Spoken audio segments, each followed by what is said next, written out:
മൺചിത്തായിൽ കാണുപോലെ ഒരു കോമഡി പാരസൈക്കോളജിയിലുണ്ട്. എന്നാൽ ഒരു പ്രത്യേക ജോണറാണ് കോമഡി, റോം കോമ സാധനം വരുന്നത്. കോമഡി ഹൊററാണ്, വെറൈറ്റി ജോൺ. മലയാളത്തിൽ അങ്ങനെ വന്നിട്ടില്ല അധികം. ഹൊററാണ് പറയുന്നത് ഭയങ്കര യൂത്തിൽ ഫാമിലിക്ക് പറ്റും, ഭയങ്കര പേടിപ്പിക്കണമെന്നല്ല.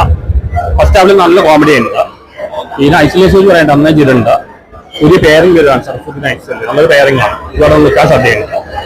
സർഫുദ്ദീൻ പറയുകയാണെങ്കിൽ സർഫുദ്ദീൻ ഒരു മോഡൽ ഡയറക്ടറെ പോലെ, ഒരു ഇന്ദ്രജിത്തിനെ പോലെ ഒരു വേഴ്സറ്റൈൽ ആക്ടറെ മാറുക. ഒരു ഏത് ജോണറും ചെയ്യുന്ന പോലെ ആയി. കോമഡി മാത്രമല്ല, പിന്നെ ഒരു ഇതിന്റെ സ്ക്രിപ്റ്റ് ആയാലും ഡയറക്ഷൻ എനിക്ക് ഇഷ്ടപ്പെട്ടു. ക്യാമറ എല്ലാം ടെക്നിക്കലി ഉപകരണമാണ്. ഒരു ഫാന്റസി മൂവിയാണ്. ലോജിക്ക് നോക്കരുത്, ലോജിക്ക് അങ്ങനെ എടുക്കരുത്. റിയലിസ്റ്റിക് അല്ല, ഫാന്റസി ഫിക്ഷൻ വരുന്ന മൂവിയാണ്. പാരസൈക്കോളജി നന്നായിട്ട് വരുന്നുണ്ട്. എല്ലാവരും തിയേറ്ററിൽ പോയി കാണുക. സെക്കൻഡ് പാർട്ട് വരുന്നുണ്ട്. ഇത് OTT പോകാൻ വേണ്ടി വെയിറ്റ് ചെയ്തു. തിയേറ്ററിൽ പോയി കാണുക. മസ്റ്റ് വാച്ച് മൂവിയാണ്. 5ൽ 4.5 കൊടുക്കാം.